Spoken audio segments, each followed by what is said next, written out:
नमस्कार बच्चों, आप सभी का स्वागत है। आज कक्षा 9 की हिंदी की पाठ्य पुस्तक स्पर्श भाग 1 के पाठ 9 आदमीनामा को हम पढ़ेंगे। बच्चों, आदमीनामा एक नज्म है जिसे कवि नज़ीर अकबराबादी ने लिखा है।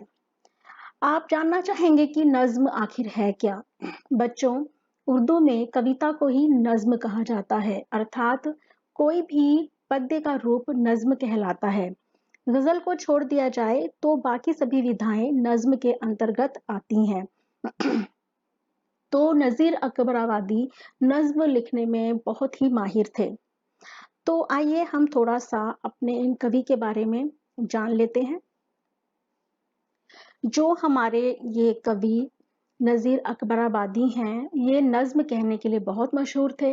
वे आते जाते हमेशा नज़में कहते रहते थे। प्रस्तुत नज्म आदमीनामा में नज़ीर ने कुदरत के सबसे नायाब बिरादर यानी कि आदमी उसे आईना दिखाते हुए उसकी अच्छाइयों, सीमाओं, संभावनाओं से परिचित कराया है। इन नज्मों में नज़ीर आदमी को उसकी हकीकत से वाकिफ कराना चाहते हैं। इन नज्मों में नज़ीर ने इस संसार को और भी सुंदर बनाने के संकेत भी दिए हैं। बच्चों, इस नज्म में इसके 4 भाग हैं और सभी भाग में कुछ-कुछ पंक्तियां हैं। तो मैं प्रत्येक भाग को यहाँ पर पढ़कर और फिर उसका जो भावार्थ है, उसकी व्याख्या है, वह मैं आपको समझाऊंगी।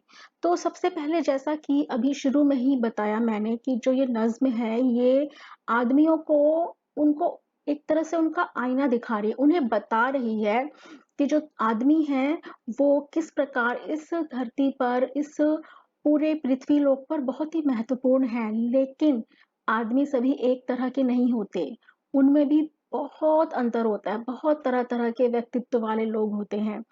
तो इसमें कवि वही बताना चाह रहे हैं कि आदमी अपने अंदर की खूबसूरती को, अपने अंदर की अच्छाई को पहचाने, ना कि वो जो बुराइयां हैं, जो बुरे व्यक्ति हैं, उनको लेकर चले। तो चलिए, जो हमारा पहला इसका अंश है वो इस प्रकार है। दुनिया में बादशाह है सो है वह भी आदमी, और मुफलिस ओ गदा है सो है वो भी आदमी।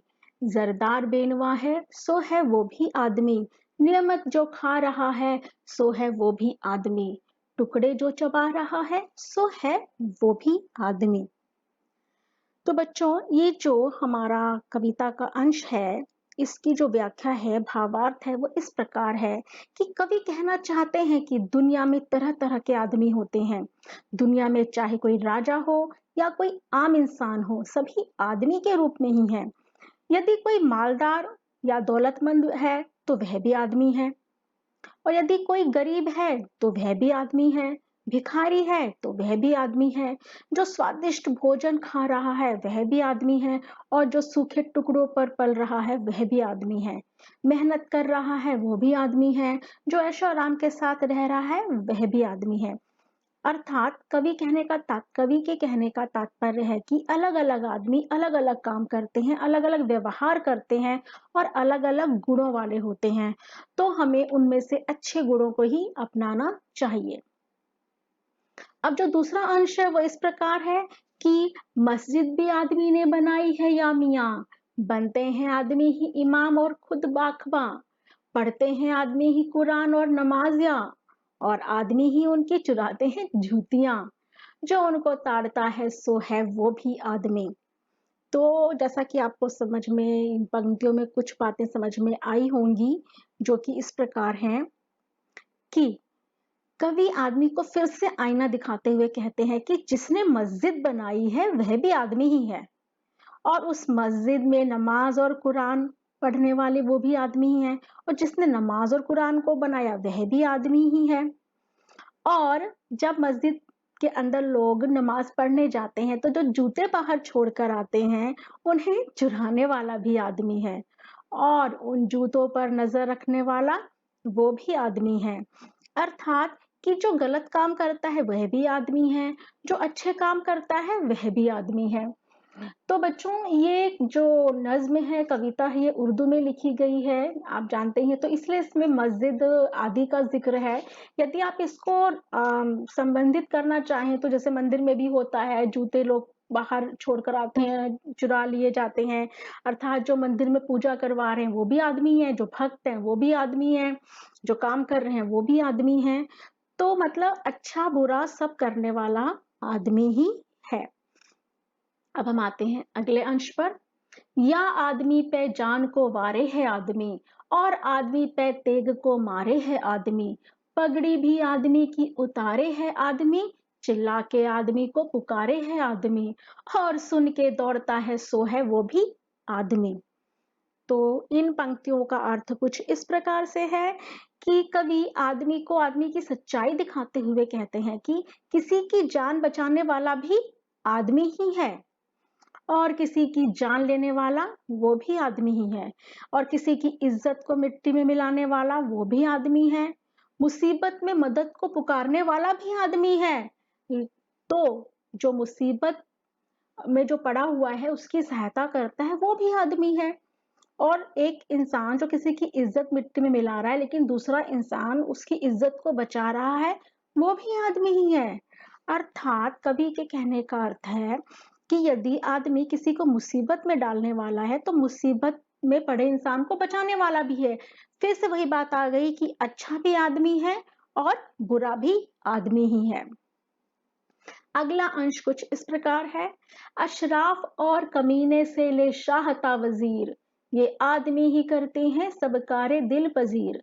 या आदमी मुरीद है और आदमी ही पीर, अच्छा भी आदमी कहाता है ए नजीर, और सब में जो बुरा है सो है वो भी आदमी।